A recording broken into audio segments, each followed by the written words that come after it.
Hi everyone, this is Ellen from 1000 Splendid Books, and today I'm going to give you my Intergalactic Book Tag video. This was initially created and set up by Peruse Project. I'll link her video down below, which you can watch after viewing this one, and I will just get started. So the first question is space. Name a book that is out of this world. So I chose Terry Pratchett's The We Free Men. This is his first in this Tiffany Aching series, and it's about this girl who basically grows up on a farm, and she's part of the Aching family, and there's a lot of history and a lot of family rooted in where she comes from, and it's about her kind of progressing and developing as a child and kind of fighting these amazing imaginary creatures with the help of the We Free Men, or otherwise known as the Nakmak, who are definitely my favourite fantasy kind of characters. They are just so funny, all a little bit quirky, all a little bit different, which you kind of expect with Terry Pratchett.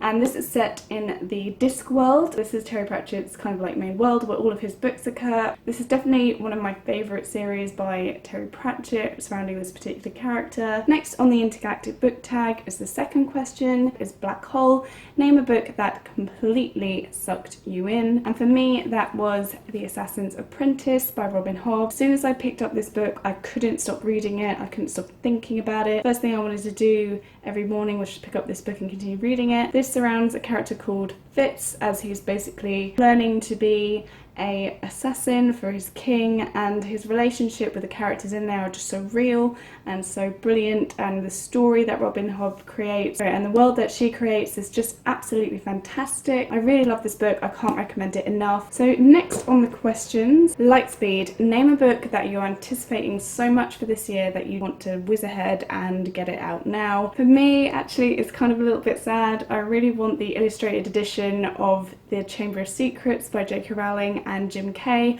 I currently have the first one, which is kind of being hidden by my Game of Thrones book, and I really fell in love with it. It just brought the magic back to Harry Potter for me. They're kind of releasing it one a year like they did the original books, so for me it's kind of like reliving that experience and just being able to be a big nerd about Harry Potter basically. So that is a book I'm really looking forward to owning this year. Next question is Ulah Name a beautiful book cover. For me, this was kind of hard to do. I really loved the cover for Harry Potter and the Philosopher's Stone, illustrated by Jim Kay. I thought it was such a beautiful, stunning book. I kind of trumped a little bit with this, which is The Garden of Evening Mist by Tan Tuong Eng.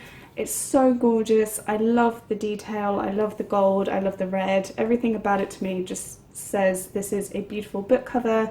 The spine is gold as well. The pattern kind of continues on the back. It's just so stunning, so effortlessly beautiful. And to be honest, I know you shouldn't really do this, but the cover was the main reason I actually picked this up, and it actually turned out to be one of the best books I've read in years. So next up on the Intergalactic Book Tag question is Multiverse. Name a companion set or kind of spin-off series that you love. For me, I don't really have anything like that, but I do have Following, which is Tales of the Otherworld by Kelly Armstrong. This is actually kind of more of a short story collection. I really loved kind of going over different characters' viewpoints and seeing their sides and seeing their stories from before the main story even kicks off. And it's nice just to get into heads of different characters for a change rather than just the main characters you're dealing with.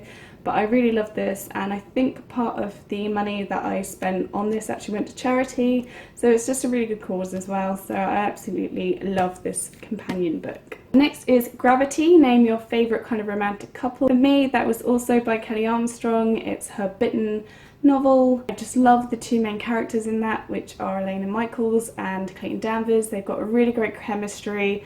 It's so fun, it's so fiery, it's so passionate. I mean, there's a lot of hurt and betrayal, but there's just something about them that they can't keep away from each other, and it's by far one of my favourite romantic couplings in a novel ever. And the next question is The Big Bang. Name the book that got you reading. For me, from what I can really remember, is Terry Pratchett again. Is a novel called Amazing Maurice and His Educated Rodents, or is it And His Uneducated Rodents? I can't remember, it's one of them. It's a children's novel. It was about this cat who basically had to rule over these rodents and trying to get them to do tasks and jobs for them. It was really funny, really interesting, one of my favourite books by Terry Pratchett actually. I just fell in love with it and I've been reading ever since, but I think I was reading before that, but I remember picking up reading kind of more after that. So on to the next question. Asteroid. Name a short story or novella that you love. Again, I'm going to have to bend the rules a little bit. I'm gone with Neil Gaiman's Smoke and Mirrors. I love his short story collection. It's just fantastic, and if you've read Neil Gaiman, you know what I mean. He's got this very enchanting way of writing. All of his stories, whether short or long, are just so captivating. His characters so well thought out, and this is by far one of his crowning achievements in my opinion. I just loved reading this book from start to finish, and yeah, I just fell in love with it so much. And next on the Intergalactic Book Tag question is Galaxy. Name a book or novels that have basically loads of viewpoints. For me, that couldn't really be beaten by Game of Thrones, which has like huge amounts of viewpoints, so much so that it's kind of hard to remember what's happening on occasion, especially now that I haven't read it for quite a while.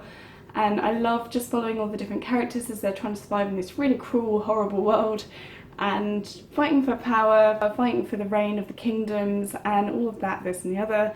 It's a really great series. I really recommend it, especially if you like being kept on your toes. On to the next one. I think this is the final question for the Intergalactic Book Tag, which is Spaceship. Name a book that would make a great name for an actual spaceship. For me, I kind of had to wiggle around this bit because I couldn't really think of something that would be good on the name of a spaceship. So I thought actually the Earthsea. So if you got rid of the quartet bit, it would just be Earthsea, in which case I think that'd be a pretty cool spaceship name. I think it sounds a bit more pioneering, it sounds like kind of mystical and magical. So that kind of wraps it up for my Intergalactic Book Tag video. Please check out the original video down below. I hope you guys enjoyed it. Like, subscribe, and I shall see you guys around next time. Bye!